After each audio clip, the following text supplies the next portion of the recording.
안녕하세요. 상식이 돈이 되는 지식소클 크리스티입니다. 하루 100명씩 코로나로 죽었기 때문에 집단 면역이 생겨 사실상 코로나는 종결됐다.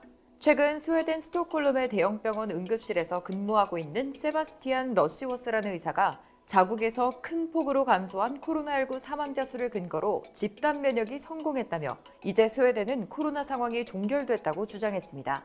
그는 자신의 블로그에서 스웨덴은 다른 나라와는 달리 봉쇄 조치를 취하지 않아 지난 몇 달간은 응급실에 환자들이 넘쳐났다. 하지만 몇 달 뒤 환자들은 사라졌다. 3개월 전 코로나가 최고치였을 때 1,000만 명이 살고 있는 스웨덴에서는 하루에 100명씩 코로나로 사망하기도 했다. 그런데 지금은 전국적으로 하루에 5명이 사망하고 있고 사망자 숫자는 계속 줄어들고 있다며 스웨덴의 집단 면역 방식이 성공했다고 얘기하고 있는데요. 그렇다면 정말 러시워스가 주장하는 것처럼 스웨덴에서 진행했던 집단 면역이 이번 코로나 사태에 효과가 있었던 것일까요? 영상 시작 전 좋아요와 구독하기 부탁드립니다. 전 세계가 인정하는 가치 투자자 워렌 버핏이 인정한 바로 그 책, 오른쪽 버튼을 눌러보세요. 러시워스는 스웨덴을 제외한 대부분의 국가들이 코로나의 위험에 너무 지나치게 과잉 대응하고 있다고 생각한다고 자신의 견해를 밝히고 있습니다. 실제로 스웨덴에서는 코로나 초기부터 집단 면역을 외치며 마스크 착용도 필요 없다고 했었습니다.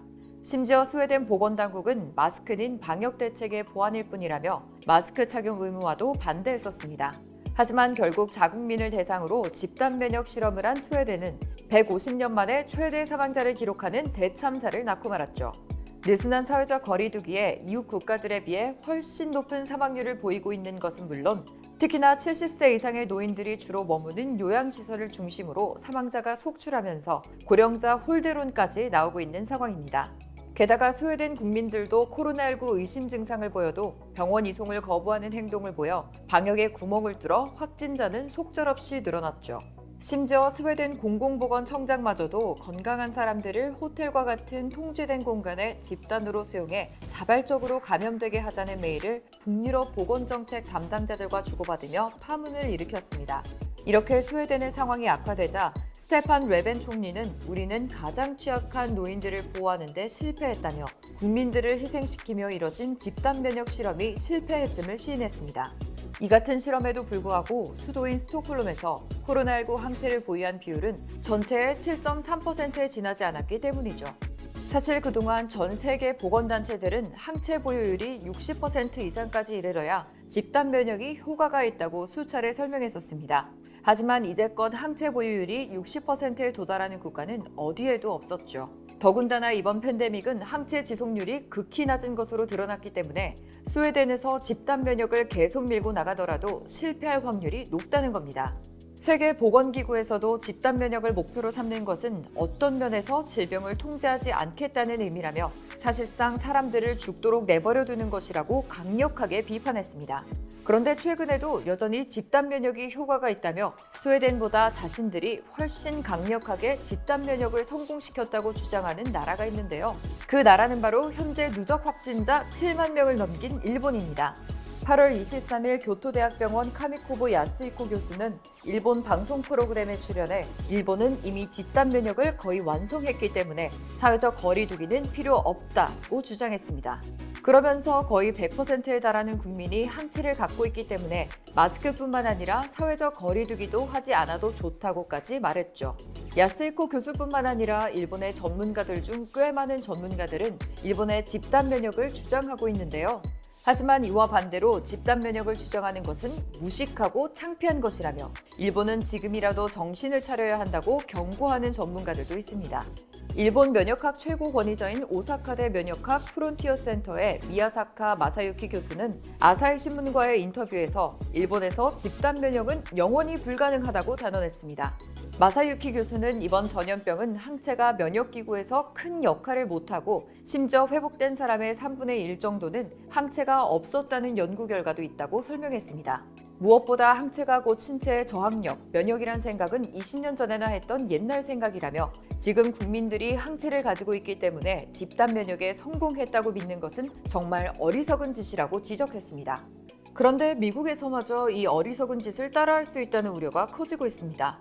최근 도널드 트럼프 미국 대통령의 신임 의학 고문으로 집단 면역을 주장하는 스콧 아틀러스 스탠퍼드대 박사가 합류했기 때문인데요. 워싱턴 포스트에 따르면 아틀라스 박사는 최근 거의 매일 대통령을 만나 방역 대응 방안을 논의하고 있는데 이 중 집단 면역이 그 대응 방안으로 포함됐다는 겁니다. 게다가 아틀라스 박사는 마스크 착용의 과학은 불확실하다, 어린이는 코로나 바이러스를 옮길 수 없다는 등의 비과학적인 주장까지 하고 있죠. 그런데 진짜 문제는 아틀라스 박사가 바이러스 전문가가 아니라 신경방사선 전문가라는 겁니다. 코로나 대응 국면에서 트럼프 대통령과 여러 차례 대립해온 앤서니 파우치 국립알레르기 전염병 연구소 소장과 달리 아틀라스 박사는 트럼프 대통령의 입맛에 맞는 소리만 해주기 때문에 백악관 의학고문으로 임명된 것인데요. 바이러스 전문가도 아닌 그가 코로나19 대책을 좌지우지하는 것 자체가 문제가 있다고 수많은 언론에서도 비판을 하고 있고, 미국 의학계에서도 스웨덴식 집단 면역을 추진하게 되면 적어도 200만 명이 숨져야 가능하다며 지금보다 더 큰 희생이 따를 수밖에 없다고 우려하고 있습니다. 이렇게 많은 나라에서 스웨덴에서 실시한 집단 면역의 쓴맛을 알아가면서 한국의 정밀 추적과 대량 진단이 가장 효과적인 방법이라는 것을 다시금 깨닫고 있습니다.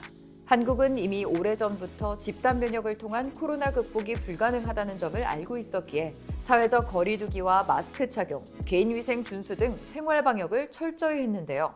철저한 생활 방역뿐만 아니라 우수한 의료 인프라와 뛰어난 정보통신 기술을 바탕으로 적절한 치료, 감염자 추적, 접촉자 격리를 병행하는 K-방역을 통해 많은 나라의 모범이 되었습니다. 물론 최근 한국도 재확산으로 인해 위기감이 고조되고 있지만 여전히 많은 나라들이 한국의 방역 시스템과 노하우를 배우고자 혈안이 되어 있는데요. 최근 프랑스 상원에서는 한국의 코로나 방역 대처에서 시사점을 얻기 위해 주불 한국 대사를 초청해 브리핑을 듣기로 했습니다. 지난 1일 파리 외교가에 따르면 최근 프랑스의 상황이 급격하게 악화되는 가운데 프랑스 상원의 코로나19 전염병 위기 대응 공공정책 평가를 위한 조사위원회는 오는 9일 오전 열리는 청문회에 최종문 주 프랑스 대사를 불러 한국의 코로나19 방역 경험을 청취한다고 합니다. 최 대사는 관계부처에서 취합한 한국의 코로나19 대처 과정 전반에 대한 요약된 내용을 프랑스 상원 의원들에게 발표하고 질의응답을 통해 프랑스가 한국의 경험에서 참고할 만한 내용을 공유할 계획인데요. 특히 한국의 정보통신망과 모바일 기술을 활용한 신속한 감염자 추적과 대규모 검사, 격리, 당국의 방역 지침을 비교적 충실히 준수하는 시민의식 등에 대해 상세히 소개한다고 합니다. 최 대사는 프랑스는 물론 한국도 최근 들어 확진자가 늘어나고 있어서 프랑스 측이 우리의 방역 경험 공유를 요청한 것에 조심스럽게 접근할 필요는 있다면서도 코로나19 사태 발생과 전개 과정에서 보건당국과 의료진의 방역 노력을 가감없이 소개해 프랑스 의회의 궁금증을 해소하도록 하겠다고 말했습니다. 사실 프랑스 의회가 한국의 코로나19 방역에 관심을 가진 것은 이번이 처음이 아닌데요. 지난 5월 초 프랑스 국회에서는 한국의 코로나19 대응 방식이 모범 사례라며 극찬하는 보고서를 내놓은 적이 있습니다. 그리고 이번 프랑스 상원 코로나19 조사위원회에서도 프랑스에 주재하는 외국 대사 중 유일하게 한국 대사만 초청해 방역 경험을 설명해달라고 요청한 것은 그만큼 한국은 여전히 전 세계의 모델이 되고 있다는 뜻인 거죠. 그리고 프랑스뿐만 아니라 오스트리아에서도 한국과의 관계를 더욱 강화하고 싶다고 밝혔습니다. 지난 8월 28일 오스트리아의 제바스티안 쿠르츠 총리는 작지만 혁신적인 나라로 한국을 꼽으며 한국과 전략적 동반자 관계를 맺고 싶다고 대국민 연설에서 얘기했는데요. 쿠르트 총리는 오스트리아가 코로나19 사태 초기 발빠른 대응을 할 수 있었던 것은 이 전염병에 대한 많은 경험과 정보를 지닌 한국과 긴밀히 교류했기 때문이라고 설명하며 추후 경제 및 과학 협력, 청소년 교류 등 많은 분야에서 한국과 관계를 강화하게 될 것이라고 전했습니다. 이렇게 한국의 방역 대응을 배우고 싶다고 자처하는 국가들이 늘어나고 있는 상황에서 우리 스스로 대한민국의 국격을 깎아먹는 행동을 해서는 절대 안 됩니다. 여러분도 우리 모두가 이 위기를 잘 극복할 수 있도록 사회적 거리 두기와 마스크 착용 등 더욱 철저한 생활 방역을 해야 한다고 생각하시지 않나요? 이와 관련된 여러분의 다양한 의견 댓글로 남겨주시면 감사하겠습니다. 혹시 주식 하시나요? 세계 1위 투자가 워렌 버핏도 극찬한 한국의 급등 종목 발굴 사이트 다트. 궁금하지 않으신가요? 이 책 한 권이면 왜 급등 종목이 나오는지 완벽히 파악할 수 있다. 오른쪽 버튼을 클릭해주세요. 안녕! 이상스쿨 주식을 모르면 이상스쿨 주식 모르니? 이상스쿨